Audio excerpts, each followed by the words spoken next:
আর আমরা দেখতে চলেছি এই দুজন অচেনা মানুষ পরের 100 দিন এখানে সার্ভাইভ করতে পারে কিনা। এরা কোনোদিনই একে অপরকে দেখেনি। বেলি, এ হলো সুজি। সুজি, এ হলো বেলি। দেখা করে ভালো লাগলো। আমি বেলি। 100 দিন সার্ভাইভ করতে পারো, আমি তোমাদেরকে দেবো $500,000 যেটা এই সিন্ধুকে আছে। কিন্তু তোমাদের মধ্যে যে কোনো একজনও যদি 100 দিনের আগে এখান থেকে বেরিয়ে যাও, তাহলে তোমরা দুজনেই কিচ্ছু পাবে না। ঠিক আছে, আশা করি তোমরা নিয়মগুলো বুঝতে পেরেছো। মজা করো, এটা কিন্তু দারুণ হতে চলেছে।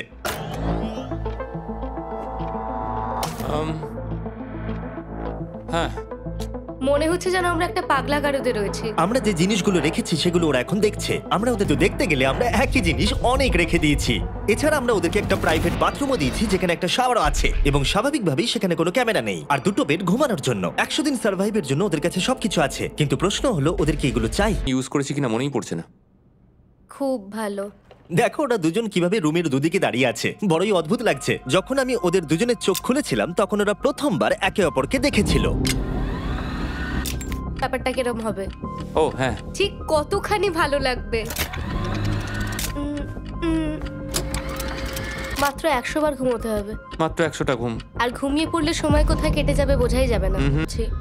সবথেকে ইন্টারেস্টিং বিষয় হলো এই রুমে থাকাকালীন তুমি বুঝতেই পারবে না যে বাইরে এখন দিন না রাত্রি অথবা সময় কি।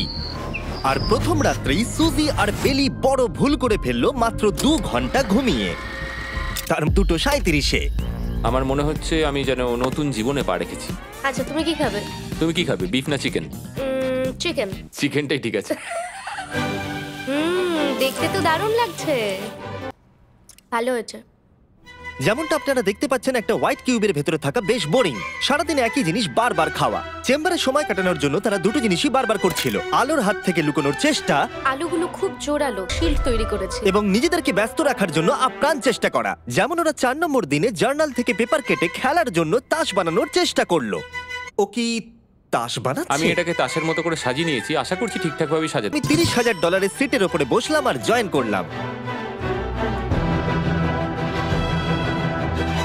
5 নম্বর দিনে ওরা একটা সাইন করা শীট তৈরি করলো, যেটা দিয়ে ভাবলো ওরা আমাকে বোকা বানিয়ে দেবে। এটা আবার কি? তোমাকে এই আচ্ছা, তুমি কি নোটবুকটা পরে দেখবে? না, আমি নোটবুকটার পর দেখতে চাই না। আমরা প্রায় 25 মিনিট ধরে এটা ডিসাইড করে উঠতে পারছি না যে কি সিনেমা দেখবো। আর সুজি, তুমি কি করতে চলেছিলে জানো? শাওয়ারে যাচ্ছিলাম। সরি। ও অ্যাকচুয়ালি এটাই করে। হ্যাঁ, বেলি চারিদিকে দৌড়ে বেড়াচ্ছে। প্রতিদিন সকালে ও একই কাজই করে। ওর এনার্জি লেভেল সব সময় এরকমই থাকে। আমাকে এখানেই আসতে হলো কারণ আর কোথাও যাবার নেই। দেখো কি সুন্দর জ্বলছে। বেলি এখন রাত 3টে উচিত। ও, আমাকে একটু ঘুমোতে দাও। তুমি খুব বাজে ছেলে। চলো মনোপলি খেলি। না, ডাইসগুলো কোথায়? আমি লুকিয়ে রেখেছি। তুমি সবসময় আমাকে খেলতে বলো, তাই আমি ভাবলাম আমি যদি লুকিয়ে রাখি তাহলে তুমি আর আমাকে বলবে না।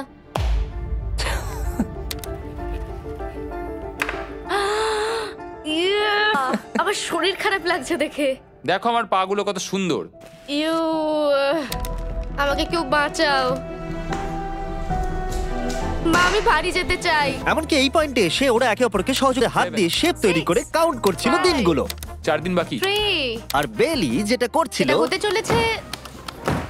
ওরা অপেক্ষা করতে পারছিল না এখান থেকে বেরোনোর জন্য। তুমি চালিয়ে যাও, আমি তো কিছুই। 90 নম্বর দিন। আমার কাছে সত্যি এটা একটা গোটা বছর মনে হয়েছে। আমি জানি না ওরা কিরকম অনুভব করছে। আমি আর একবার ব্রাশ করতে চাই। আমিও। আর 24 ঘন্টা বাকি আছে। আর মাত্র এতক্ষণ। হ্যাঁ, যখন প্রথম এই চ্যালেঞ্জে এসেছিলে। ও মাই গড, এটা তোমরা আরে চিনতে এরকম পারছো? কি করেছিলাম? আমাকে তো পুরো ছোট বাচ্চার মতো দেখতে লাগছিল। ভেতরে চলে এসো আর দরজার উপরে এটাকে লাগিয়ে দাও। ও, আমি তো খুব এক্সাইটেড। তোমাদের অফিস ঘন্টা পার করতে হবে, আর কালকে তোমাদের জন্য একটা টুইস্ট আছে। ভুলে যেও না আমি কি বললাম।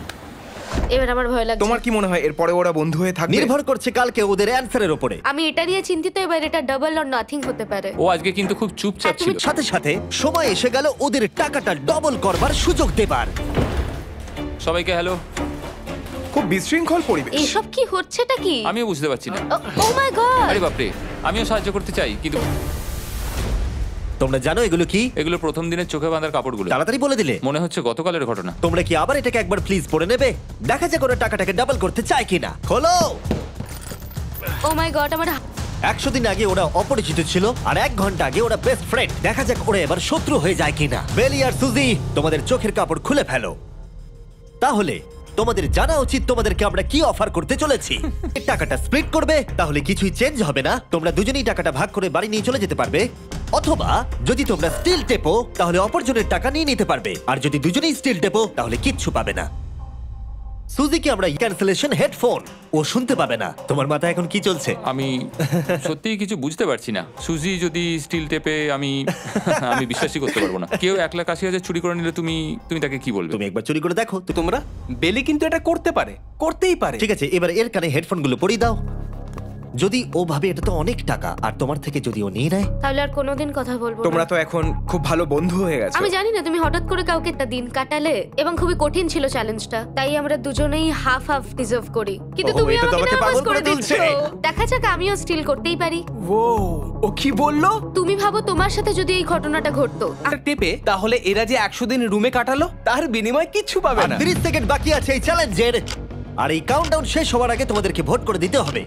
তোমরা কি $3,60,000 নিতে চাইবে, নাকি তার অর্ধেক? কেউ না। আমি জানি সুজি স্প্লিটটাই টিপবে, কিন্তু যখনই আমি 3,60,000-এর কথা ভাবছি তখনই আমার মাথায় অন্য চিন্তা আসছে। তোমরা কি টাকাটা স্প্লিট করবে নাকি স্টিল করবে? যখন থেকে এই চ্যালেঞ্জটা শুরু করেছিলাম Three, আমি জানতাম আসতে চলেছে। 2, তা সত্ত্বেও আমি এটা পেরিয়ে এসেছি, 1। এবং সেটার কোনো মূল্য হয় না। এ বাবা, যদি রুমে লাল আলো জ্বলে তাহলে কেউ স্টিল করেছে, আর যদি রুমে গ্রিন হো, তোমরা দুজনেই স্প্লিট বেঁচেছো। জিতে যাওয়ার জন্য তোমাদের কংগ্রাচুলেশন। আর এই যে তোমাদের প্রাইজ মানি, এবার আমার পিছনে এসো।